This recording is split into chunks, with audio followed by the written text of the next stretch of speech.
يا أيها النبي اتق الله ولا تطع الكافرين والمنافقين إن الله كان عليما حكيما واتبع ما يوحى إليك من ربك إن الله كان بما تعملون خبيرا وتوكل على الله كفى بالله وكيلا ما جعل الله لرجل من قلبين في جوفه وما جعل أزواجكم اللائي تظاهرون منهن أمهاتكم وما جعل أدعياءكم أبناءكم ذلكم قولكم بأفواهكم والله يقول الحق وهو يهدي السبيل ادعوهم لآبائهم هو أقسط عند الله فإن لم تعلموا آباءهم فإخوانكم في الدين ومواليكم وليس عليكم جناح فيما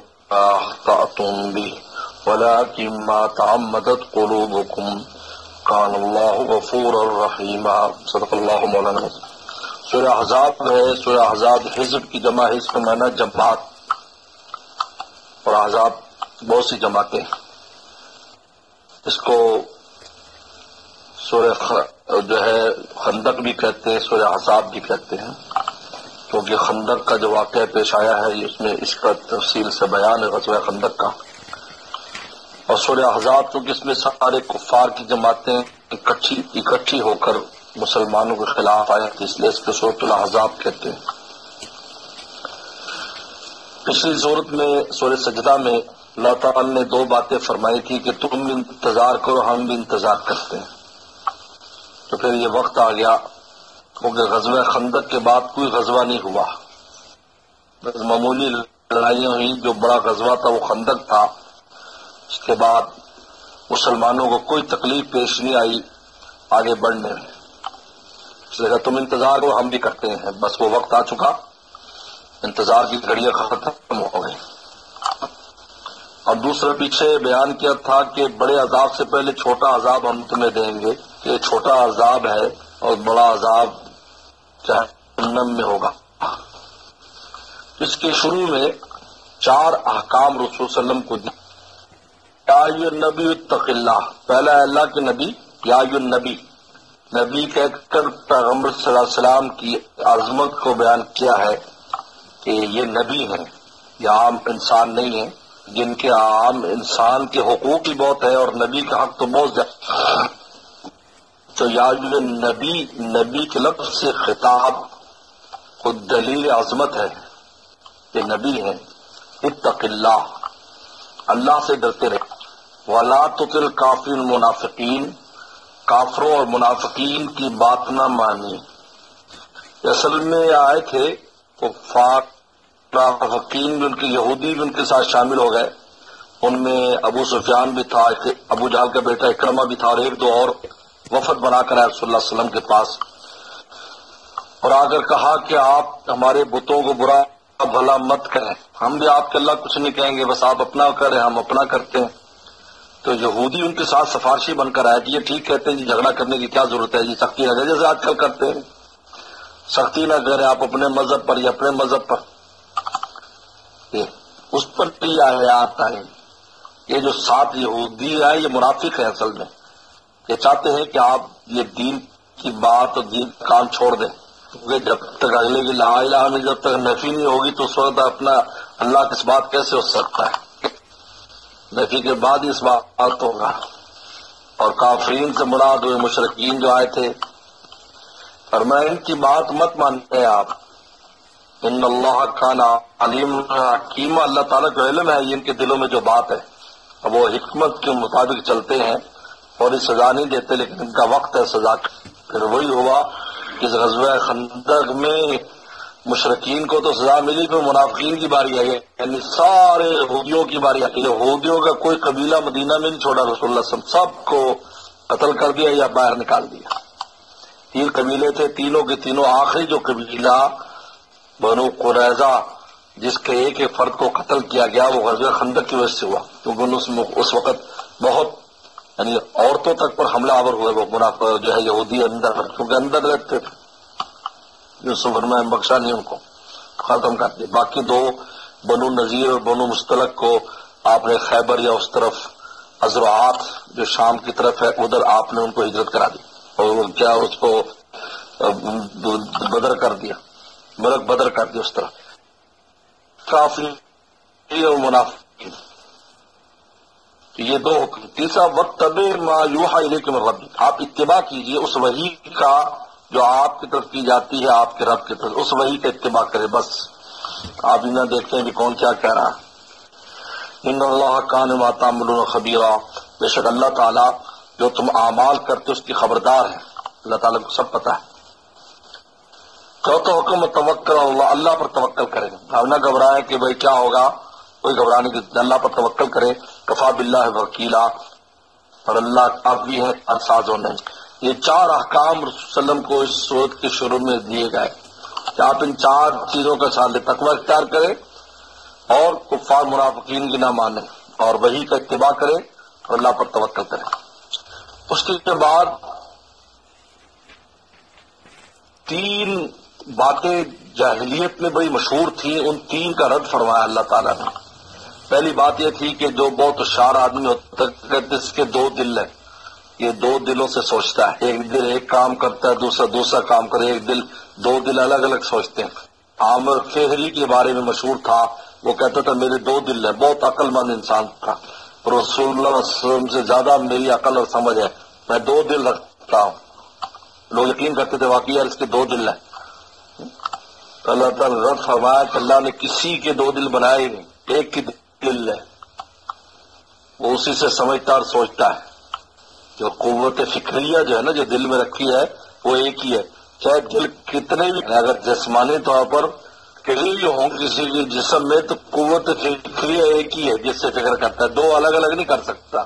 ایک وقت میں ایک طرف مشغول ہوگا دوسرا نہیں ہوگا. ایک وقت میں دو طرف آدمی متوجہ نہیں ہو سکتا.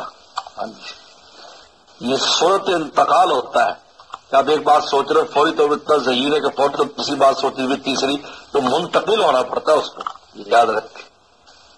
وہ آدمی سوچتا ہے کہ دیکھو یہ کہ وقت میں کتنا کچھ سوچ، جیسے کہتے قاری صاحب پر تین لڑکے سنا رہے، دیکھو یہ سب کی سن رہا ہے، سب کی کا سنے گا، لیکن کبھی یہاں جائے گا، کبھی وہاں جائے گا، کبھی یہاں جائے گا، پلٹی پکڑ لے گا، وہ سمجھے جیسے سب کی سن رہا ہے.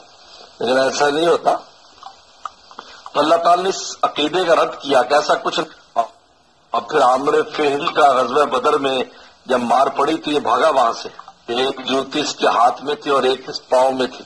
دوڑتا ہوا گیا تو آگے سے خواتین آ گئی تھی جو بھاگا جا رہا تھا مسلمانوں کے خوف سے.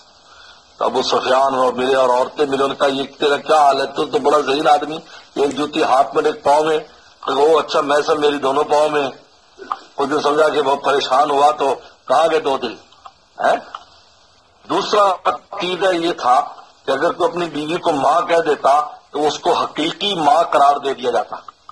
اللہ فرمایا کہ یہ بالکل غلط ہے، ایسا ہو نہیں سکتا. ماں تو جس کے بطن سے، تو ماں کی تو کیسے ہو سکتا ہے کہ دو عورتوں کے بطن سے پیدا ہو؟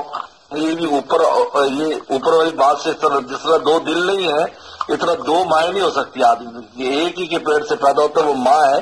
کہ اگر بیوی کو اگر اس نے ماں کہہ دیا ہے تو وہ زہار ہے، اس کے لیے کفارہ وغیرہ دے گا.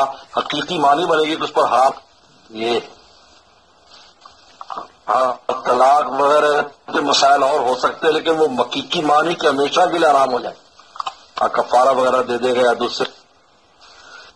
تیسرا متبنہ کے بارے میں کہ جس کو کوئی بیٹا بنا لیتا اس کو حقیقی بیٹا قرار دے کر وراثت میں شریک کر دیتے تھے. تو قرآن نے کہا یہ کیسے ہو سکتا ہے؟ بیٹا تو انسان کے اپنے نطفے سے ہوتا ہے. تو اگر منہ بولا بیٹا حقیقی بنا دیا جائے تو کیسے ہو سکتا ہے کہ وہ دو آدمیوں کا ہو؟ دو آدمیوں کا ایک بیٹا کیسے ہو سکتا ہے؟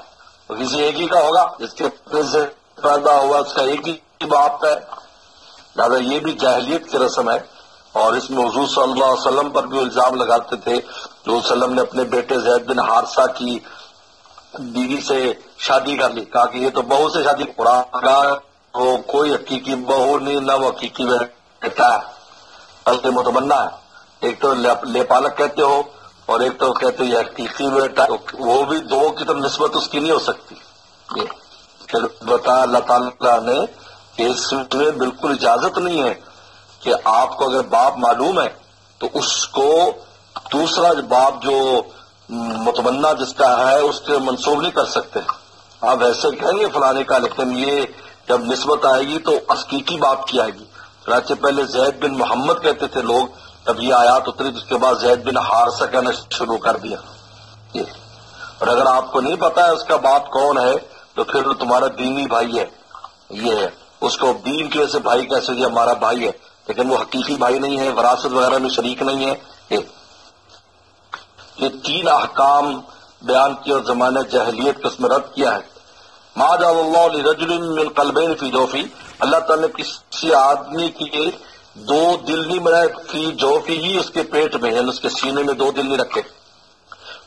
ما جعل ازواجکم، اور نہیں بنایا تمہاری بیویوں کو اللہ تظاہرون منہن، جن سے تم زہار کرتے ہو، امہاتکم، ماں زہار کہتے ہیں ماں کی طرح قرار دینا، کا ظاہر امی، یعنی میری ماں کی پیٹھ کی طرح تو مجھ پر حرام ہے، جس طرح میری ماں مجھ پر حرام ہے تو بھی حرام، اس لیے زہار کہتے ہیں. اور میں تمہارے حقیقی ماں نہیں بنتی وہ بیویاں. وما جعل ادعیاکم ابناءکم، اور نہیں بنایا جن کو تم دعویٰ کرتے ہو تمہارے بیٹے، جن کو تم دعویٰ کہ بھی ہمارا یہ بیٹا متبنا بیٹا، لے پالک بیٹا، جس کو تم دعویٰ کرتے ہو تمہارا حقیقی بیٹا نہیں ہے. ذالکم قولکم بافواہکم، یہ تمہاری بس زبان سے بات ہے تو زبان سے کہہ دیتے ہو، لیکن اس سے وہ حقیقی بیٹا نہیں بنا. واللہ یقول الحق، اللہ تعالیٰ حق بات کہتے ہیں، وہ یہدی السبیل، اور وہی سیدھا راستہ بتاتے ہیں. لہٰذا ادعوہم لآبائہم، حکم دے دیا ان کو اپنے باپوں کے نام سے پکارو.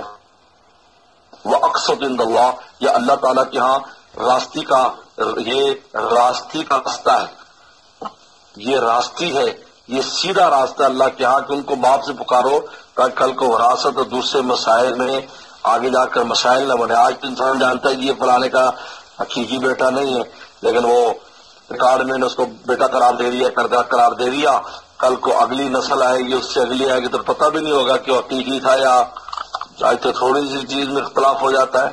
اس سے فرمایا کہ ایسا وقصت عند اللہ، اللہ کے ہاں انصاف یہی ہے کہ اس کو ان کے باپ سے پکارو. ہاں اگر تم غلطی سے پکار بیٹھے ہو، غلطی سے تم پکار بیٹھے ہو یا غلطی سے کہہ بیٹھے ہو یا پہلے کہتے تھے، وہ معاف ہے، لیکن اب جان بوجھ کر اس کرنے کی اجازت نہیں ہے. ولیس علیکم جناح، اور تم پر کوئی گناہ نہیں ہے، فی ما اخطأتم بھی، جس میں تم غلطی سے کر بیٹھے ہو، بھول چوک سے اگر کر بیٹھے ہو تو یہ تمہیں معاف ہے. تمہیں پتہ نہیں تھا مسئلے کا اور باپ کا جگہ نام لکھوا دیا تو اب صحیح کرا دو، یا اس کو جو ہے وہ متبنا باپ کے، جس کا متبنا اس کے نام سے پکار دیا. لیکن ولکن ما تعمدت قلوبکم، لیکن جہاں دل کا ارادہ ہے وہ حرام ہے، جائز نہیں، کیونکہ اس میں جان بوجھ کر ایسا کرے پتہ ہونے کے باوجود کہ جائز نہیں ہے، پھر اپنے دوسرے باپ کی طرف منسوخ کر دیتا ہے. بڑی سخت وعید اس پر. قال اللہ غفور رحیمہ، اللہ تعالی بخشنے والے رحم والے. تو یہ حضرت تھانوی رحم اللہ فرماتے کہ اصل میں تیسرا حکم مقصود ہے، اصل میں اس میں تیسرا حکم کہ لے پالک بیٹا حقیقی نہیں ہوتا. اور وہ حضور صلی اللہ علیہ وسلم پر جو وہ یہ بات لگاتے تھے کہ آپ نے زینب بنت جہش سے، جو حضرت زید کی بیوی تھی، اور نے طلاق دے دی، آپ نے اس سے شادی کر لی، تو چونکہ پیغمبر صلی اللہ علیہ وسلم نبی سے اللہ تعالیٰ ہر وہ کام کراتے ہیں جو شان نبوت کے خلاف نہ ہو اور اس میں کسی شے کا رد ہو، تو آپ نے عملاً اللہ تعالیٰ نے کرا کر دکھایا کہ یہ حقیقی بیٹا نہیں ہے، لہذا اس کی بیوی کو حقیقی بہو نہیں ہے، ورنہ بہو تو آرام ہوتی ہے سسر کے اوپر، ایسا کچھ نہیں ہے، لہذا شادی کرائی. تو لہذا مقصود یہاں پر یہی ہے، یہی بتانا ہے کہ یہ حقیقی بیٹا نہیں بنتا، کیونکہ ایک جو ہے وہ بچہ 2 مردوں کی طرف منسوب نہیں ہو سکتا. اس کے ساتھ 2 حکم بطور تمہید کے، 2 دل نہیں ہے، اور ایک جو ہے وہ زہار والی عورتوں کا. اس طریقے پر اللہ تعالیٰ نے اس میں 3 جو زمانہ جاہلیت میں اس قسم کی باتیں مشہور تھیں، ان 3 کا اللہ تعالیٰ نے رد کیا ہے. صدق اللہ مولانا سے کل سے پھر زیادہ پڑھا